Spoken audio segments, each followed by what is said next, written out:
Bapak Ibu, tadi malam saat saya sedang mempersiapkan khotbah ini, sekitar setengah 12 malam kok nggak salah, ada seorang jemaat anak muda telepon saya sambil nangis.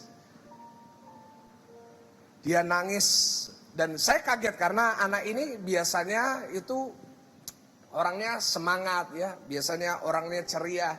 Dia nangis. Saya tanya, kenapa bro? Dan dia berkata bahwa salah satu temennya punya adik baru bunuh diri. Minum 10 Panadol langsung. Tidak lama kemudian masuk rumah sakit dan bunuh diri. Lalu dia berkata kepada saya, Pak Pendeta atau Ko Michael, dia berkata, setelah adiknya teman saya bunuh diri, sekarang gilirannya teman saya barusan minum 20 Panadol. Dan sekarang saya nggak tahu, saya nggak bisa kontak dia dan saya nggak tahu apa yang harus saya lakukan. Saudara, tanpa kita sadari, tingkat bunuh diri di bulan-bulan ini sangat tinggi sekali. Mungkin tidak dipublikasikan, mungkin tidak terlalu diviralkan karena tidak etis. Tetapi tanpa kita sadari di mana banyak orang harus di rumah, banyak orang harus kehilangan pekerjaan, rumah tangganya di hujung perceraian. Banyak orang pada akhirnya memutuskan untuk mengakhiri nyawanya. Dan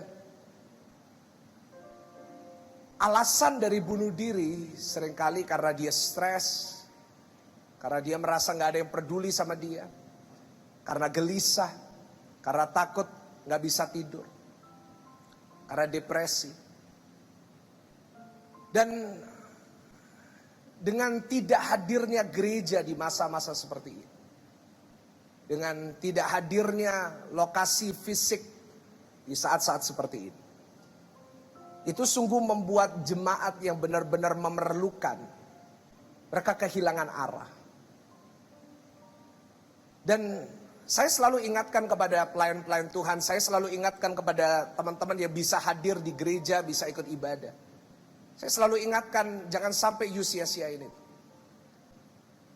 Jangan sampai kita seperti dulu ibadah kerjaannya main HP aja. Karena ribuan orang di luar sana, mereka mau ke gereja gak bisa. Karena itu saya sering heran, meskipun saya di sini di GCS Pakuwon Mall di atas mimbar, saya melihat jemaat banyak, tetap ada juga pelayan-pelayan Tuhan, tetap juga ada orang-orang yang you play with your phone. Emangnya kita nggak punya waktu seminggu 6 hari for Instagram? We don't have enough of that.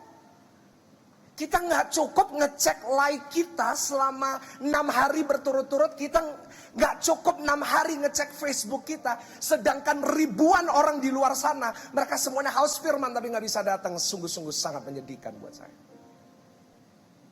Saat saya mendengar cerita-cerita orang yang sedang depresi, orang yang saya kenal bunuh diri, orang yang saya kenal mereka kehilangan arah, mereka jatuh ke narkoba, itu seringkali membuat saya sedih. Betapa banyak orang menyia-nyiakan ibadah. Dan satu hal yang saya rasa hari-hari ini, satu hal yang mulai hilang di antara orang-orang Kristen, tanpa kita sadari. Nah, hal yang saya maksud adalah sukacita. Boleh tulis di live chat, tulis sukacita. Saudara, seringkali pre-corona ya, sebelum corona, seringkali kita mendapatkan rasa senang itu hari Minggu. Pada satu minggu kita stres, hari Minggu kita di gereja, kita tepuk tangan, kita bisa bertemu, kita bisa mendengarkan khotbah, kita bisa beribadah bersama-sama. Tetapi di masa-masa sekarang orang-orang sudah mulai jenuh. Yang mau ditonton di Netflix udah habis. Drama Korea udah selesai semua, kalau ngulangin ya bosen. Dan akhirnya mulai kehilangan arah. What should I do now? Apa yang harus saya lakukan sekarang? Sehingga gak ada sukacita dalam hidup saudara dan saya. Dan saya mulai lihat banyak orang-orang Kristen mulai kehilangan ini. Joy. Dan itu yang menyebabkan depresi, itu yang menyebabkan bunuh diri, itu yang menyebabkan kegelisahan. Kenapa? Karena udah gak ada lagi sukacita di dalam kehidupan mereka. Nah tetapi gini, bolehkah saya tanya kepada setiap saudara yang mendengarkan pesan ini? Menurut saudara, sebenarnya apa sih sukacita itu? Sebenarnya menurut saudara apa sih definisinya dari sukacita itu? Joy, menurut Alkitab, menurut kekristenan. Karena seringkali kalau kita berpikir tentang sukacita dari kacamata duniawi, kadang-kadang sukacita itu yaitu saat kita punya rumah baru, saat kita punya mobil baru, saat kita punya handphone baru. Tapi yang penting jangan saat punya istri baru ya Pak ya. Jangan Pak, istri satu aja sudah cukup Pak ya, jangan ganti-ganti. Nah saudara seringkali gitu kan, we identify, kita selalu identifikasi. Oke, kalau aku sukacita itu kalau aku uangnya banyak, depositoku banyak, tabunganku banyak. Nah pertanyaannya, menurut Alkitab sebenarnya sukacita yang benar-benar itu seperti apa? Dan tadi malam setelah saya mendengarkan itu, saya merenung, saya duduk, saya doa sama Tuhan. Semestinya saya punya khotbah yang lain. Tuhan tiba-tiba kasih ini ke saya setelah telepon itu. Sebenarnya menurut Alkitab sukacita yang benar itu kayak gimana sih? Kapan kita harus sukacita? Apa yang membuat kita sukacita?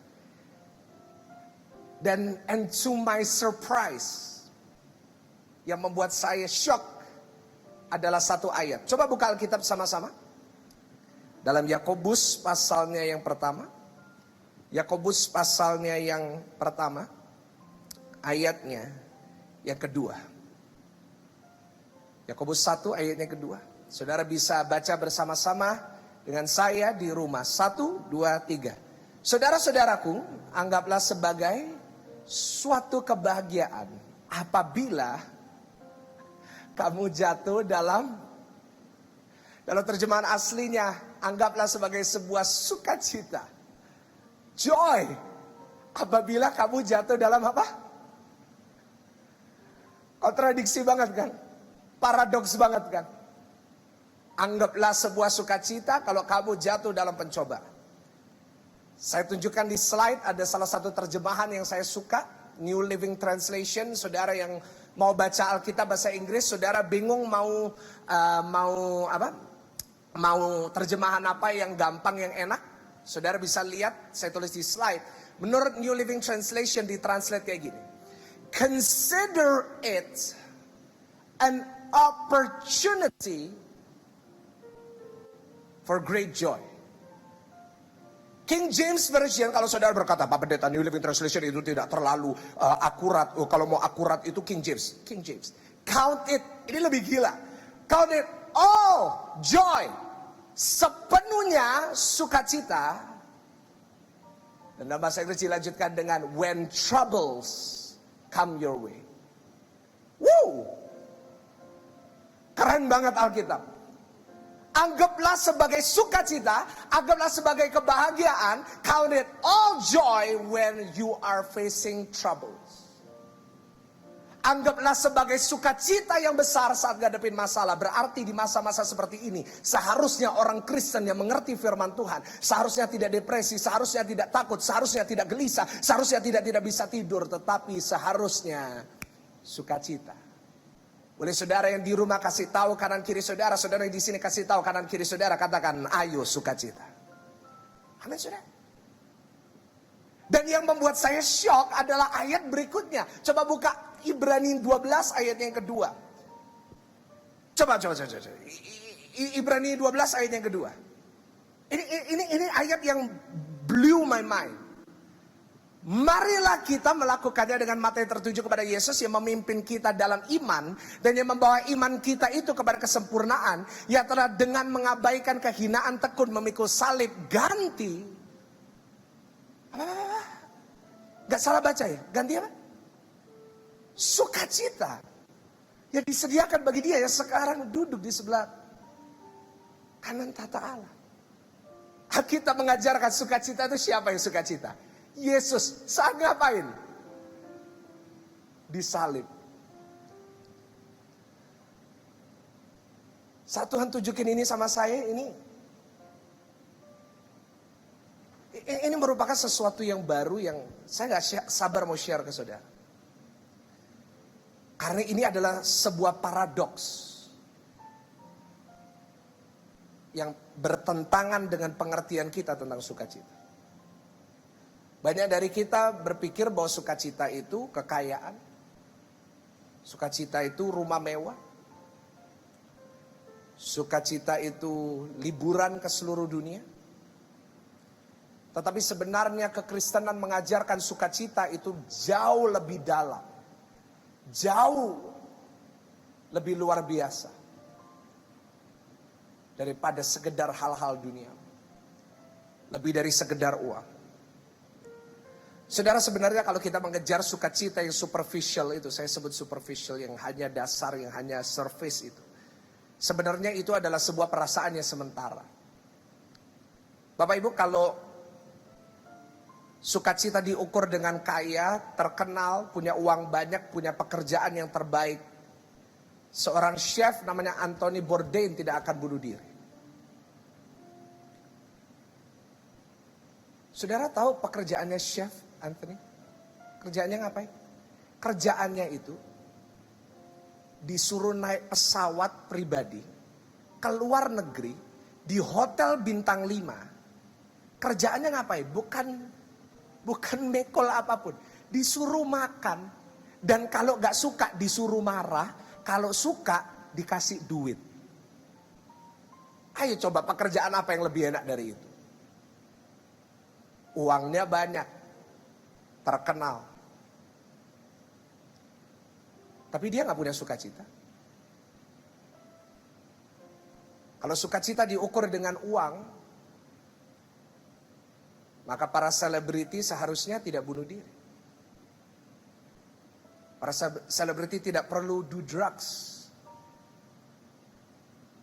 Kenapa justru orang-orang yang kaya, mereka harus lari ke obat-obatan. Mereka harus lari ke obat yang terlarang. Karena sukacita yang sebenarnya, it's not in that superficial things. Sebenarnya lebih dalam dari itu. Nah, hari ini saya mau memberikan pesan buat jemaat Tuhan. Sebenarnya sukacita yang Tuhan Yesus tawarkan jauh melebihi dari kekayaan. Sukacitanya jauh melebihi apapun yang saudara pernah bayangkan. Karena itu saya hari ini berikan tema khotbah saya, Getting Back Your Joy. Mengambil kembali sukacitamu. Saudara catat ini baik-baik. Karena hari-hari ini banyak orang sedang kehilangan sukacitanya. Banyak orang hari-hari ini, kenapa saya pakai kata mengambil kembali? Karena banyak orang hari-hari ini, sukacitanya sudah dicuri. Coba tulis di live chat, mengambil kembali sukacitaku. Tulis sebanyak-banyaknya, bikin hashtag ini. Nah, saudara, saya mau mulai dengan menunjukkan kepada saudara, apa sih sebenarnya yang mengambil, yang mencuri sukacita saudara dan saya.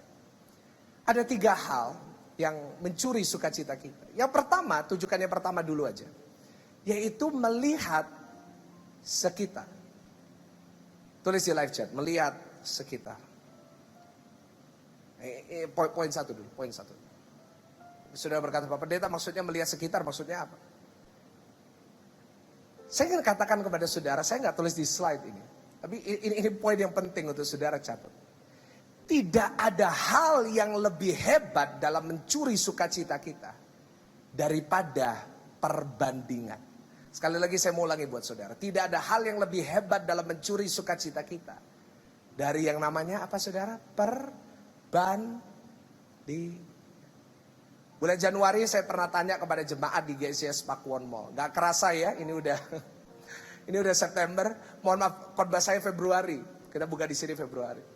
Udah berapa bulan ini saya ini? Februari, Maret, April, Mei, Juni, Juli, Agustus. 8 months. 8 bulan yang lalu saya pernah tanya kepada jemaat ya. Waktu itu penuh tempat ini ya. Sekarang kursinya kayak lagi ujian. Saya tanya, Ibu-ibu punya tas Zara cukup nggak? Saya ingat itu dengan jelas. Yang jawab cukup bapak-bapak semuanya. Cukup. Ya kan ibu-ibu cuma melongo ya. Melongo itu enggak. Sebenarnya cukup loh. Tas apapun dulu cukup bu. Sama aja bisa diisi tas. Bisa diisi barang. Tapi yang membuat kita merasa nggak sukacita dengan tas kita. Karena kita bandingin sama tas LV-nya teman kita kan. Itu kan season baru. Loh, itu kan yang baru. Saya tanya sama bapak-bapak, Pak punya jam merek Guess cukup nggak? Sebenarnya sama-sama lihat jam. Ada yang punya Rolex lebih cepat 1 jam? Itu rusak namanya. Tapi kenapa kita selalu merasa gak cukup? Karena kita bandingin sama Daytonanya teman kita. Punya mobil Avanza cukup nggak? Cukup.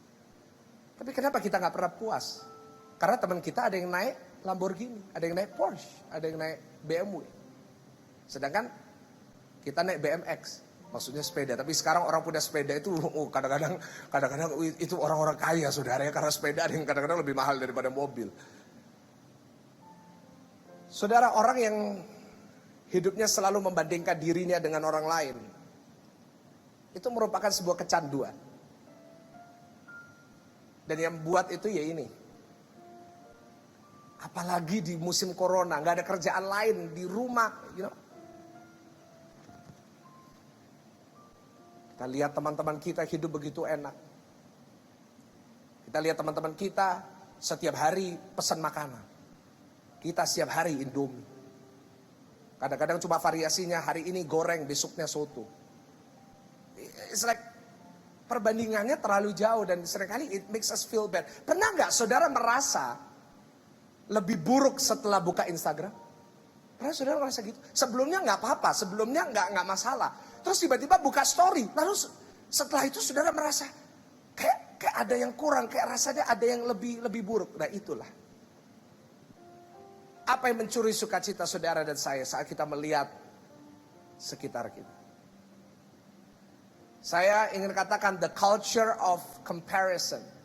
Budaya perbandingan itu lebih berbahaya daripada coronavirus. Coronavirus sebentar lagi ada vaksinnya, tapi virus perbandingan ini bisa disembuhkan sih, tapi banyak orang nggak mau sembuh dari itu. Itu yang lebih parah. Saudara, saat kita melihat selalu sekitar kita, pasti kita merasa lelah. Kita selalu merasa tidak cukup saat kita bandingkan diri kita dengan orang lain. Saat kita lihat sekitar kita. Coba saudara kayak gini terus. Saya kasih ilustrasi aja udah mau semaput saudara, pusing saudara. Kita lihat kanan, kiri. Gak ada habisnya. Dan tanpa kita sadari yang membuat kita ini lelah, yang membuat kita ini capek, yang membuat kita ini gak ada sukacita saat kita ini suka bandingkan diri kita dengan orang lain.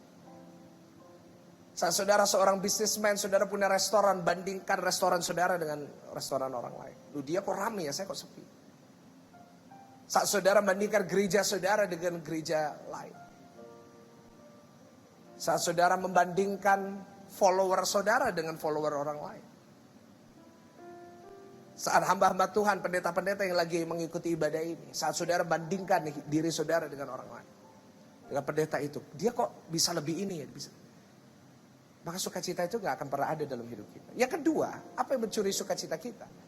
Saat kita melihat ke belakang. Saat kita lihat kemana? Saat saudara dan saya suka melihat ke belakang, sukacita kita kadang-kadang hilang. Kenapa? Karena seringkali kita gak bisa bersukacita karena masa lalu kita. Tanpa kita sadari masa lalu merupakan sebuah bagasi yang tidak terlihat yang harus kita pikul. Dan yang membuat sulit adalah banyak orang seringkali menilai hidup kita dari masa lalu kita. Sekali lagi saya ulangi, banyak orang menilai hidup kita dari masa lalu kita. Wah, orang ini dulunya kaya Pak. Di depan saudara cerita, dulu ini rumahnya banyak. Yang gak enak kan kata dulu. Kalau dulu rumahnya banyak berarti sekarang. Ya saudara jauh sendiri lah, saya gak berani. Kan gitu ya. Itu yang membuat kita sulit. Kadang-kadang kalau kita ingat masa lalu kita, kalau dulu masa lalu kita kaya, kita punya duit, sekarang kita nggak punya, itu membuat kita kehilangan sukacita. Dan mungkin kalau masa lalu kita buruk, itu akan mengikuti kita. Ada stigma yang mengikuti kita. Contohnya siapa? Bartimeus. Bartimeus sejak lahir dia buta. Orang menilai dia selalu dari masa lalu. Siapa lagi? Wanita pendarahan. Masa lalunya menghantui dia. Dia sudah datang ke semua dokter. Dia hilang semua uang untuk dokter. Tapi dia gak bisa sembuh. Wanita Samaria yang mengambil air jam 12 siang. Saudara tahu kenapa wanita ini jam 12 siang ngambilnya? Karena jam 12 siang gak ada yang ngambil air. Kenapa? Karena dia takut kalau dia ngambil air bersama dengan wanita-wanita lain, dia akan diomongin. Kan wanita suka gitu. Zaman dulu sama sekarang rasanya sama. Begitu dia bilang,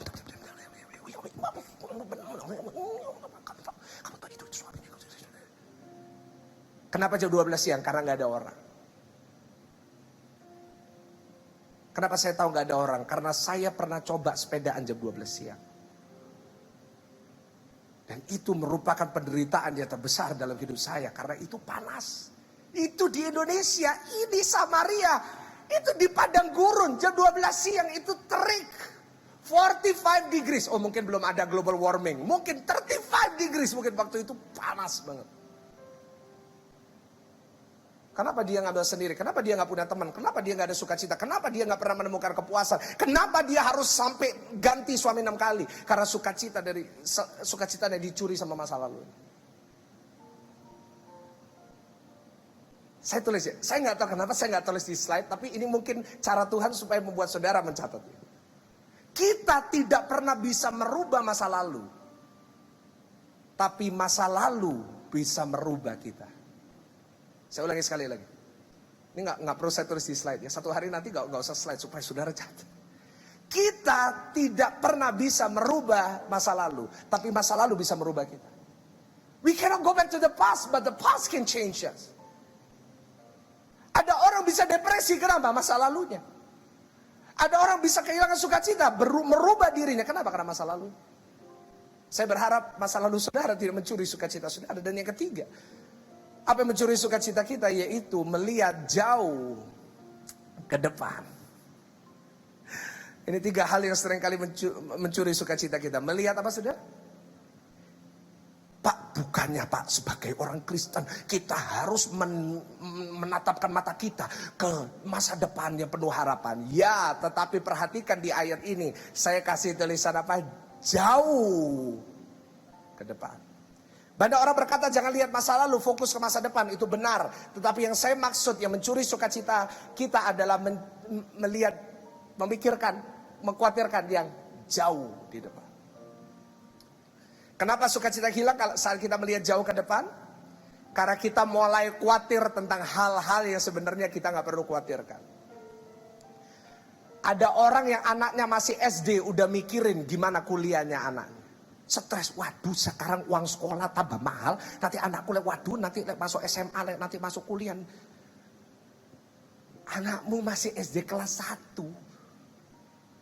Nanti kuliahnya itu masih lama. Tapi kita ini seringkali suka gitu, dan itu membuat kita gak bisa tidur kan. Ya kan, ada yang gak bisa tidur kan, yang di rumah kan, yang lagi nonton TV ini kan. Ada gak bisa tidur karena you memikirkan gimana harus bayar cicilan nanti tanggal 30 September. Sekarang masih tanggal 6 Bu, Pak. Yang mencuri sukacita kita itu ya itu. Kita jadi khawatir gak jelas tentang hal yang jauh di depan. Padahal firman Tuhan mengajarkan kepada kita kesusahan sehari cukup untuk. Saya pernah nyetir di tol. Saya tuh hampir nabrak. Kenapa? Karena GPS. Loh, Pak Pendeta bukannya GPS itu bagus. Saya ini orangnya itu suka cepet. Nah, saya itu kepingin tahu kira-kira jalan nanti menuju pulang itu, saya kan dari luar kota, menuju pulang itu kira-kira lewat mana paling cepat.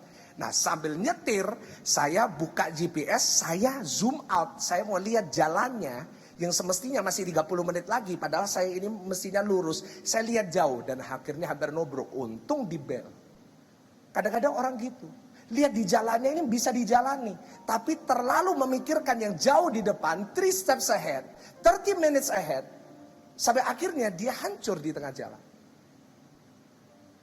Banyak orang hari-hari ini di September tapi pikirannya udah di tahun 2020. Ini masih 2020, 2022, sekarang masih 2020.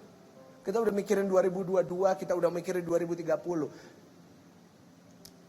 Ingat saat Tuhan menunjukkan dirinya kepada Musa? Dia pakai title apa? Aku adalah aku, dalam bahasa Inggrisnya I am. Bukan I was, bukan I will be, but I am. I am here now. Jangan terlalu fokus kepada sekitar. Jangan terlalu fokus sama masa lalu. Jangan fokus terlalu depan. Tapi bersukacitalah hari ini. Hari ini adalah harinya Tuhan. Mari kita sukacita. Dan saya mau tutup khotbah ini dengan menunjukkan kepada saudara. Setelah saya menunjukkan apa yang mencuri sukacita kita. Yang kedua saya mau tunjukkan bagaimana kita bisa mengambil kembali. Yang pertama kita buka Mazmur 16. Mazmur pasalnya yang ke-16. Ayatnya yang 11. Mazmur 16 ayatnya ke-11. Kapan terakhir saudara tertawa seperti cewek tadi? Ya benar-benar. Kapan? Coba saudara yang lagi di rumah, yang lagi di sini, coba tunjukin senyuman saudara yang termanis ke kanan kiri saudara. Tapi pastikan sudah gosok gigi. Oke. Mazmur 16 ayatnya yang ke-11. Engkau memberitahukan kepadaku jalan kehidupan, di hadapanmu ada sukacita berlimpah-limpah, di tangan kananmu ada apa? Nikmat senantiasa. Yang pertama bagaimana kita mengambil kembali sukacita kita? Yang pertama melekatlah kepada pokok anggur. Melekat kepada apa sudah? Tulis di live chat pokok anggur. Saya akan jelasin kenapa ya. Saudara dalam terjemahan ayat tadi Mazmur 16 ayat ke-11 saya tunjukin, coba ditampilin. Bahasa ya, ini terjemahan King James ya. Bagi saudara mungkin yang sedikit rewel ya, yang wah Pak harus King James, Pak itu yang paling akurat. Saya tahu, saya dulu sekolah teologi juga sering gitu. Coba ya tampilin. Saya pakai King James saja supaya aman. In thy presence, fullness of joy. Dalam hadiratnya penuh sukacita.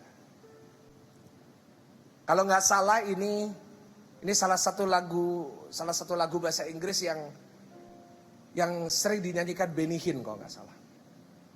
In thy presence is fullness of joy. Dalam hadirat penuh sukacita.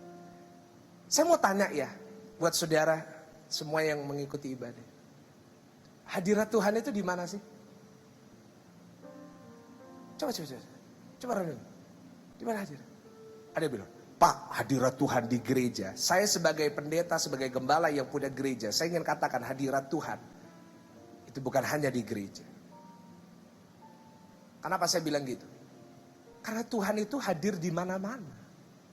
Tuhan itu nggak bisa dibatasi dengan tempat dan waktu. Karena itu banyak orang berkata, gereja tutup. Siapa bilang gereja tutup? Gereja sekarang buka lebih banyak cabang. Di mana? Di setiap rumah saudara. Karena hadirat Tuhan nggak bisa dibatasi di Pakuwon Mall. Tetapi Tuhan itu di mana-mana. Ada orang di gereja, tubuhnya di gereja. Tapi sebenarnya hatinya nggak di gereja. Sama aja nggak ada hadirat Tuhan. Terus hadirat Tuhan itu di mana? Wah ini saya tadi malam dapat ini dari Tuhan. Hadirat Tuhan adalah di mana kita hadir sepenuhnya dalam hadiratnya. Bahasa Inggrisnya gini. Where is the presence of God? The presence of God is we being present in His presence. Hadirat Tuhan akan muncul saat kita ini hadir dalam hadirat. Pikir mana? Banyak orang ke gereja yang katanya hadirat Tuhan memenuhi. Tetapi sebenarnya hatinya sedang digiu kaku di bawah. Karena kadang-kadang kalau di Genesis Park One Mall, bau makanan di bawah semerbak naik ke atas. Banyak orang lagi ibadah di gereja, tapi dia hadirnya di rumah. Maksudnya apa? Dia lagi di gereja tubuhnya, tapi pikirannya, waduh tadi rumahku tak kunci belum ya? Rasanya gembok itu rasanya lali tak kunci, mateng. Saudara, banyak orang tidak hadir di rumah. Orangnya ada, tapi pikirannya di kantor. Banyak orang hadir kelihatannya hadir di rumah tangga, tetapi sebenarnya hadirnya adalah di pandaan, sepedaan. Kita bisa hadir di satu tempat, tetapi kita bisa juga tidak hadir di situ. Kita bisa makan satu meja bersama dengan keluarga kita, tapi kita bisa nggak ada di meja itu. You get what I mean? Banyak orang berkata saya beribadah. Beribadah apa, Pak? Ibadah cuma jadi background. Ibadah cuma jadi backing track untuk ngorok saudara. Khotbahnya muncul. Pendetanya berarti ngomong. Banyak orang jadikan ibadah sebagai sampingan aja. Dia sambil kerjain yang lain sambil ibadah. Emangnya itu ibadah sejati? Non? Hadirlah dalam hadirat. Yohanes 15 ayat ke-11, coba dibuka. Yohanes 15 ayat ke-11. Semuanya itu kukatakan kepadamu supaya. Yohanes 15 ayat ke-11, supaya sukacitaku ada di dalam kamu dan sukacitamu menjadi penuh. Kukatakan kepadamu, berarti sukacita itu ada saat Tuhan berbicara. Kapan Tuhan berbicara? Tuhan bisa bicara lewat pendeta. Tuhan bisa bicara lewat pendeta. Ini pesan yang Tuhan berikan ke saya. Tetapi Tuhan juga bisa bicara lewat istrimu, Pak. Bu, Tuhan bisa bicara lewat suamimu. Bro, you bingung mau kuliah apa? Tuhan ngomong apa dan Tuhan gak ngomong. Sebenarnya Tuhan udah ngomong lewat siapa? Your parents. Don't limit what God says to a pastor. Banyak orang fanatik sama pendeta. Oh, kalau ini Tuhan bicara, emang Tuhan gak bisa bicara lewat siapapun. Alkitab mencatat Tuhan bisa pakai keledai, a donkey. Pernah lihat keledai? Saya yakin, Pak, meskipun Anda menyesal menikah dengan istrimu, tetapi istrimu tetap lebih cantik dari keledai. Dan kalau Tuhan bisa pakai keledai untuk bicara kepada nabinya, Tuhan bisa pakai istrimu untuk berbicara kepadamu.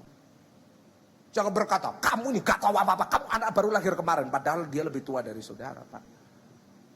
No. Tuhan bisa pakai orang tuamu, Tuhan bisa pakai anakmu, Tuhan bisa pakai siapapun untuk berbicara kepadamu. Dan logikanya gini, ada orang berkata, saya hanya mau mendengar dari Tuhan. Loh, yang kelihatan aja kita gak mau dengar, apalagi yang gak kelihatan.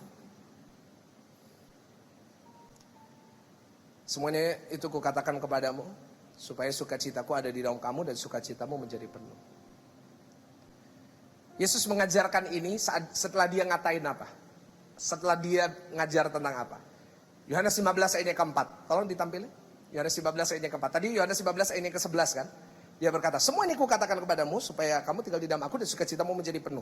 Apa yang dikatakan? Tinggallah di dalam aku dan aku dalam kamu. Saudara, saya tulis di slide kalau nggak salah. Ranting hanya bisa membuahkan buah jika ia melekat kepada pokoknya. Kita semuanya tahu dari ayat Yohanes 15 bahwa Yesus pokok dan kitalah carangnya, tinggallah di dalam. Yesus pokok, kita ranting. Tugasnya ranting apa? Berbuah. Caranya gimana? Saat dia melekat sama, saudara bisa ngambil rantingnya dilepas dari pokok anggur, lalu bisa berbuah? Gak bisa. Kenapa? Karena nutrisi yang diperlukan untuk ranting bisa berbuah, sumbernya itu pokok anggur. You get what I'm talking about? Sukacita itu buah roh. Dan hanya bisa kita alami, kita bisa berbuahkan sukacita saat kita ini melekat kepada sumbernya. Saya ingat waktu saya sekolah dulu. Saya pernah disuruh waktu ilmiah ya. Ini bukan bicara IPA atau IPS ya. Ini dulu waktu SD. Saya pernah disuruh ngambil ada satu biji benih, terus ditaruh di kapas, terus dikasih air, terus bertumbuh. Tapi ada eksperimen yang lain, yang disuruh dikasih air, tapi yang ada pewarnanya. Ya, pernah kan? Ini anak-anak muda pernah kan? Terus ada pewarnanya, terus dan saat tanaman ini bertumbuh, warnanya jadi biru. Kalau apa? Kalau airnya itu warnanya biru. Kenapa? Karena ranting ini, tumbuhan ini hanya bisa menghasilkan sesuatu yang dia dapatkan dari sumber, dari airnya. Nah, untungnya buat kita, pokok anggur kita Yesus. Dan airnya, nutrisinya juga Yesus karena dia berkata di air kehidupan. Wow, kita punya segalanya dalam Yesus. Karena itu, bagaimana kita dapat sukacita? Melekat sama pokok anggur. Kenapa? Dia akan supply nutrisi itu. Supaya kita bisa bertumbuh dan membuahkan sukacita. Tapi gini, this sounds simple. Tetapi pertanyaannya, siapa sumber saudara?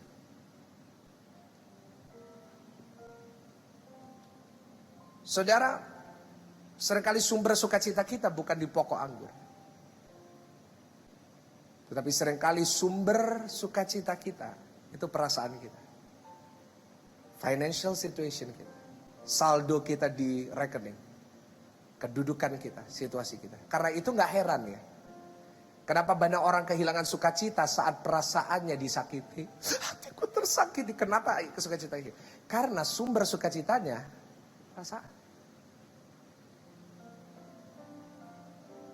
Mau sukacita dalam hidup, jangan jadikan perasaan itu sumber sukacita.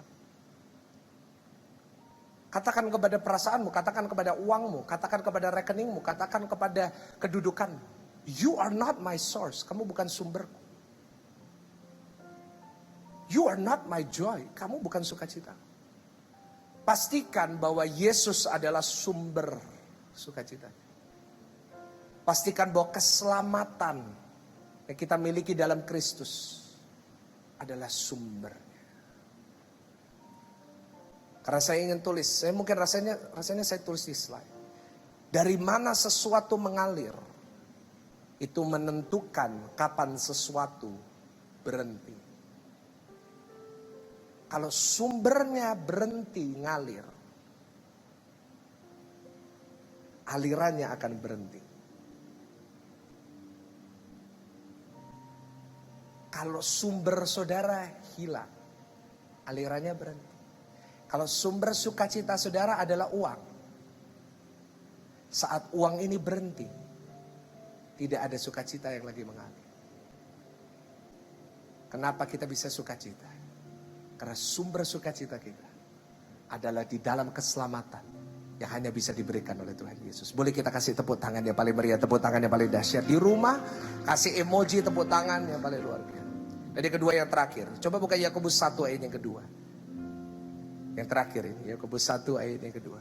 Saudara-saudaraku, anggaplah sebagai sebuah kebahagiaan apabila kamu jatuh ke dalam berbagai-bagai pencobaan. Saya suka loh sama ayat ini. Saya tadi malam gak bisa tidur mikirin ayat ini. Saya dapat poin gini. Yang kedua, bagaimana kita bisa meraih kembali sukacita kita. Yang pertama, melekat kepada apa? Pokok anggur. Yang kedua, choose your priorities. Atau tentukan prioritas. Kenapa saya suka sama ayat ini? Karena gini, kenapa tadi di awal saya udah katakan bahwa New Living Translation mengatakan pencobaan, troubles is an opportunity To find joy. Coba bisa ditampilin nggak? Itu ayat yang pertama. Itu di slide yang pertama. Slide one enter. Di slide yang pertama. Itu dikatakan Yakobus 1 ayat yang kedua. Consider it an opportunity for great joy. Kenapa kok pencobaan? Kenapa kok masalah? Kenapa kok persoalan adalah sebuah kesempatan atau peluang di sini untuk mendapatkan sukacita? Karena tampilin ayat itu. Karena seringkali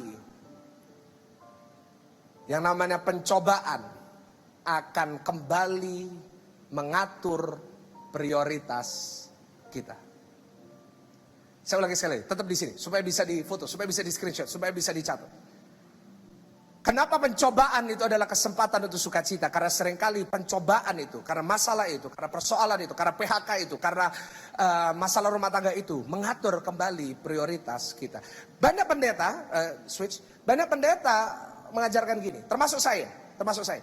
Pilihlah untuk sukacita. Woi, bagus. Pilih untuk sukacita. Pernah coba? Pernah nyoba memilih sukacita? Gimana hasilnya? Saya itu khotbahkan di Sela, pilihlah sukacita. Saya itu nyoba loh, sulit. Kalau kita bisa ini renungan saya. Kalau kita bisa sekedar bilang, pilihlah sukacita, I will be happy all the time. Tapi pernah saudara ngerasa capek, saudara pernah ngerasa jenuh? Pernah ngerasa I'm so tired God. Bisa langsung pilih sukacita. It's not that easy actually. Tapi kenapa Yakobus berkata, kamu seneng loh ya kalau kamu ngalamin masalah. Karena masalah akan menentukan prioritas kita. Kita tidak pernah mau menjaga kesehatan kita sebelum kita kena stroke itu. Kita nggak pernah mikirin apa yang kita makan sebelum kita didiagnosis kencing manis itu. Kita tidak akan berhenti makan iga sebelum kita kena asam urat dan leher kita mulai dokok. Saya tidak akan berhenti makan gyukaku kalau saya tidak ngecek kolesterol saya.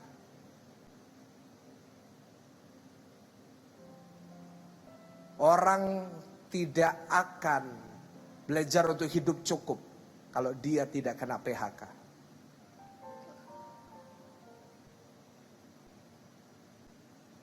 Orang tidak akan belajar untuk menghargai keluarganya sebelum mamanya meninggal.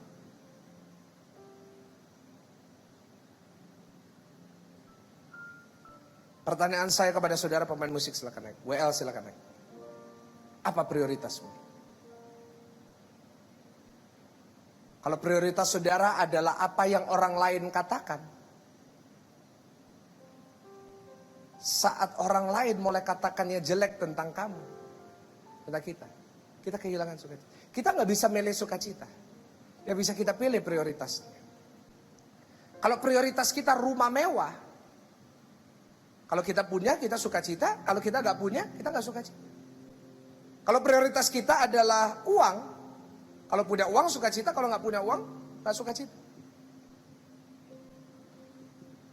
Dan ayat yang kedua yang tadi saya tampilkan nggak usah dibuka, tentang Ibrani, bagaimana Yesus bersukacita di atas salib. Kenapa Yesus bisa menghadapi salib dengan sukacita? Karena prioritasnya benar. Karena prioritasnya bukan kesenangan, prioritasnya bukan kekayaan, tapi prioritasnya adalah melakukan kehendak Bapa. Kalau prioritas saudara dan saya adalah melakukan kehendak Tuhan, kalau prioritas kita adalah menyenangkan hati Tuhan, whatever happens, I will be joyful. Kenapa? Karena Roma 8 ayat yang ke-28 mengajarkan kepada kita, Allah turut bekerja dalam segala sesuatu, mendatangkan kebaikan buat kita. Segala sesuatu juga bicara saat gak punya uang. Segala sesuatu juga bicara tentang sakit penyakit. Segala sesuatu juga bicara tentang masalah keuangan. Tetapi kalau saudara menaruh sumber sukacita saudara di dalam Tuhan Yesus, maka saya percaya Dia bisa mengubah tangis saudara. Dia bisa merubah setiap kedukaan saudara, diubah menjadi sukacita. Mari bersama-sama kita datang kepada Tuhan.